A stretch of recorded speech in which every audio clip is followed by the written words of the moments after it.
પ્રકરણ 1 પ્રાણી માત્રને. વિદ્યાર્થી મિત્રો, મુનિશ્રી સંતબાલનો જન્મ ટંકારા તાલુકામાં આવેલા ટોળ ગામમાં થયો હતો. પ્રાણી માત્રને આ એક પ્રાર્થના ગીત છે. આ કાવ્ય દયા, અહિંસા, ધર્મ અને પ્રેમનો આત્માનુભવ કરાવે છે. તે સમગ્ર માનવજાતને જીવનનો પ્રેરણાદાયી સંદેશ આપે છે. આ મધુર ગીતનું ગાન આપણા મનને આનંદ અને શાંતિ આપે છે.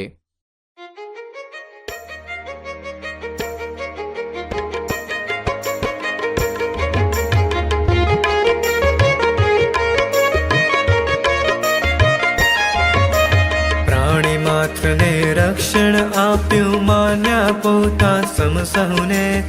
પૂર્ણ અહિંસા આચરનારા નમન તપસ્વી મહાવીરને.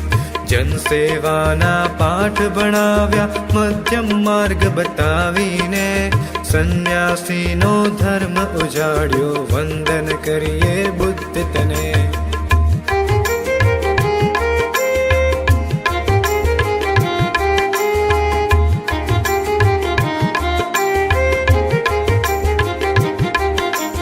એક પત્ની વ્રત પૂર્ણ પાળ્યું, ટેક વણી છે જીવતરમાં.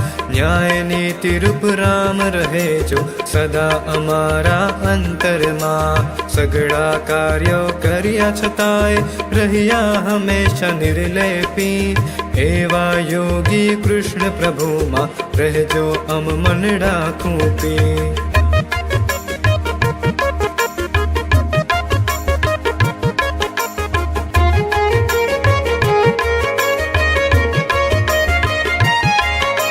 પ્રેમ રૂપ પ્રભુ પુત્ર ઈસુ જે ક્ષમા સિંધુને વંદન હો.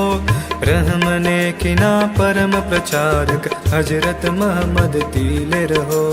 જરદોસ્તીના ધર્મ ગુરુની પવિત્રતા દિલમાં વ્યાપો. સર્વ ધર્મ સંસ્થાપક સ્મરણો, વિશ્વ શાંતિમાં ખપ લાગો. સારાંશ. આ કાવ્યમાં કરુણા, અહિંસા, નિસ્વાર્થતા અને ન્યાયના ગુણો પર ભાર મૂકતી વિવિધ આધ્યાત્મિક વ્યક્તિઓ અને તેમના ઉપદેશોનો સંદેશ આપે છે. મહાવીરને તેમના સંપૂર્ણ અહિંસાના અભ્યાસ માટે, બુદ્ધને તેમના નિસ્વાર્થ સેવાના ઉપદેશો માટે, કૃષ્ણને તેમના પ્રેમના મૂર્ત સ્વરૂપ માટે, ઈસુને તેમની ક્ષમા માટે, મુહમ્મદને તેમના દયાના પ્રચાર માટે અને જરથુસ્તને તેમની શ્રદ્ધાની શુદ્ધતા માટે શ્રદ્ધાંજલિ આપે છે.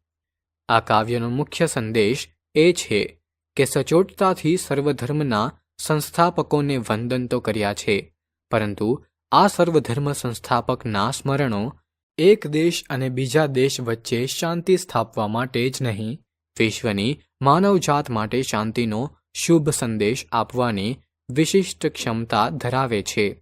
આજના અશાંત જગતને શાંતિનો શુભ સંદેશ આપવાની તાકાત આ કાવ્યમાં છે.